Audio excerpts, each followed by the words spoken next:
Ever since Onew released Dice in 2022, he's been single-handedly crafting one of the best discographies that K-pop has seen in recent years. Yet, he's never talked about it as such. So, I'm making this video in hopes of people wanting to indulge in what his discography has to offer. I'll be only taking his Korean albums into account, so no OST, SM Station singles, or Japanese releases will be discussed in this video.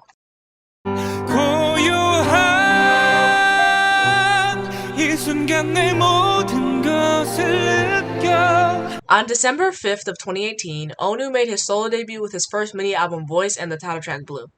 I first listened to this album 2 to 3 years ago, and I didn't enjoy this album back then, so making this video gave me a chance to re-listen to it again.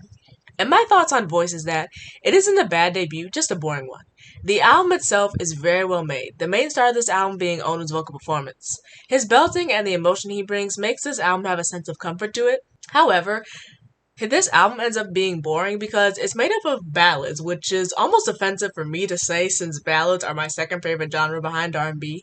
However, the ballads on here fall short for me because they give off K-drama OST vibes, and I'm not the biggest fan of K-drama OST ballads or anything that sounds like it.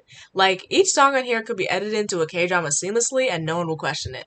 The songs I think are the best on this album are Under the Starlight, Sign, and Shine on You.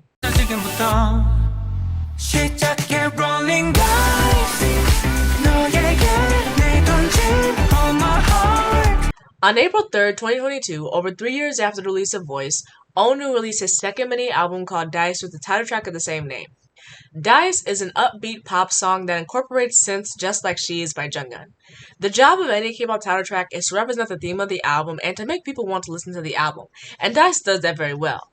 In my Things in K-pop I'm Hung Up On video, I discussed how some comebacks have completely different concept photos from how the title track sounds, but Dice does a great job at utilizing the board game concept, and it's a very fun thing. Sunshine is the second pop song on this album, and it's my second least favorite on the album. It's not a bad song, as when it comes on 80% of the time I let it play, I just find the song to be a little bit bland and have a little less charm than the other songs on here. Can you tell me On the Way is an R&B song, and as R&B is my number one favorite genre, I was so excited that one was on this album. The main strength of this song is Onew's use of falsetto. Not only is his falsetto so pleasing to hear, it adds to the sensualness and romanticness of the song.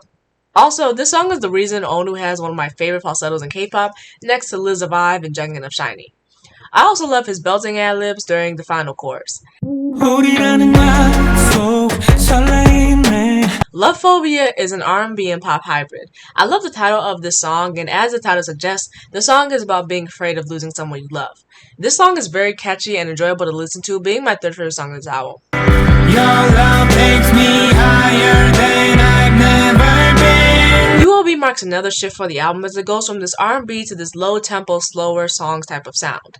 Personally, UOB is a skip for me as I don't enjoy indie/rock songs, which are my least favorite genres, and I don't like the chorus as much.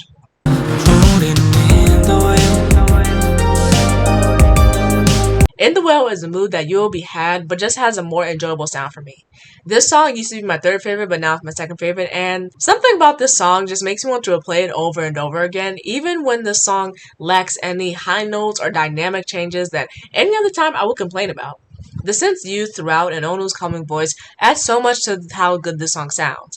And K-pop albums usually end with ballads, which I don't have a problem with, but I do enjoy how this album didn't end with a typical ballad and add something different. So, why does Dice hit in a way that his debut didn't? Well, compared to his debut where every song fit in the same genre and sound, this album offers 3 different sections. Dice and Sunshine are the upbeat K-pop songs, On the Way and Love Phobia are the R&B songs, and UOB and In the World are the chill stand-in ballads. When all these songs are placed together, it makes for a cohesive progression that doesn't make the album a bore to listen to. Another thing that's a big deal for me when it comes to the production and performance of any artist is playing to your strengths. A lot of time, K-pop companies are so focused on proving their artists are all-rounders or want to keep up with the changing trends that these artists lose what makes them special to begin with. Onew played to his strengths by singing live for all of his Dice and On the Way live stages, which aided his performances a lot as Onew is not known for his facial expressions or dancing skills.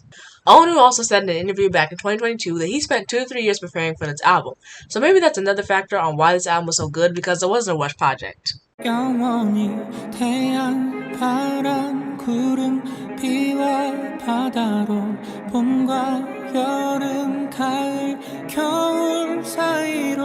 March 6, 2023, Onew released his first studio album called Circle with the title track of the same name. To prevent this video from becoming close to 16 minutes long like in my last video about SHINee, I'll only talk about the songs I like, which is the majority of this album anyway. So, I'm not going to lie and act like this song was a masterpiece the first time it touched my ears. The first time I listened to this song, I was watching the music video, and it was an odd experience. The flashing made my brain hurt, the weird cat-looking thing was confusing and scary, but in April when I used the Circle instrumental for my Things That K-Pop Hung Up On video, my brain was like, hold up, this shit kinda fire. I especially enjoyed the instrumental drop that happens during the second verse. The final chorus sounds like it includes the Korean choir heritage, as they've worked with multiple SMRs before, but I'm not 100% sure. I also love the lyrics in the song. Just rain on me. Rain on Me wasn't a song I enjoyed up until a month after the album's release. One thing about Voice is that it was a very vocal and ballad heavy project, and Rain on Me is one of the few vocal heavy songs Onew's had since Voice. My favorite part of this song is the bridge. Caramel is an R&B song featuring the artist Gary Boy, and to be honest, this is one of those songs where it needed something, but I'm not sure if that something was a feature. The feature isn't bad, but I feel like the feature is there so that the song could have a second verse and not be 2 minutes long. I enjoyed that the song features many sections of Onew's voice. I love the jazz parts during the song's ending. I'm not going anywhere. Oh, yeah. Anywhere is my favorite song on this album and one of the first songs on this album that I loved on first listen. Anywhere is a pop song, and due to the chorus and post-chorus, it's just one of the catchy songs on this album. Paradise is my second favorite B-side on this album. I love the bright tone Onew's voice has during the verses and throughout the entire song. This is another song where Onew's falsetto adds to the song a lot. Expectations is a pop song that I didn't like at first, but now I never skip past this song when it plays. The best part of the song is the chorus and the tonal shift that happens during it. Jump, jump, jump, with no parachute. No Parachute is a pop song with a guitar as the bass first instrumental. My favorite parts of this song are the chorus and the pre-chorus. I love the deep tone he has that adds to the song a lot. So, this album as a whole. Circle is a very good album. The production on here is flawless. There isn't one song in here that I feel like is lacking in terms of production, and Onew's vocal performances add so much to their respective songs. Additionally, Circle proves that Onew can make good music and can do it again. Time and time again, we've seen K-pop groups that fluctuate in terms of music quality. Either they only have one good release that everyone likes and then proceeds to have a downward spiral, or they play a game of ping pong and you never know what you're going to get each time they come back. But with Dice and Circle being such great back-to-back releases, Onew has me seated for his projects to come. Although Onew has been releasing Comeback of the Year 2 years in a row, Onew is never talked about as such. So why is that? Well, there are multiple factors. Number 1. Onew is the least biased member in SHINee. Majority of successful soloists in K-pop come from idols that were already in previously established groups. And in SHINee, Onew was the least popular member in his fandom. Like, who has seen an Onew stan in action before? Not saying they don't exist, but they're a rare breed. Additionally, the more solo stans an idol has, the more likely they are to succeed as a soloist. Number 2. Main vocalists tend to be the least biased. K-pop is a visual-based genre. Additionally, since the 3rd and throughout the 4th gen, vocalists have been in low demand, which leads vocalists in K-pop to be overlooked by many, no matter how technically skilled they are.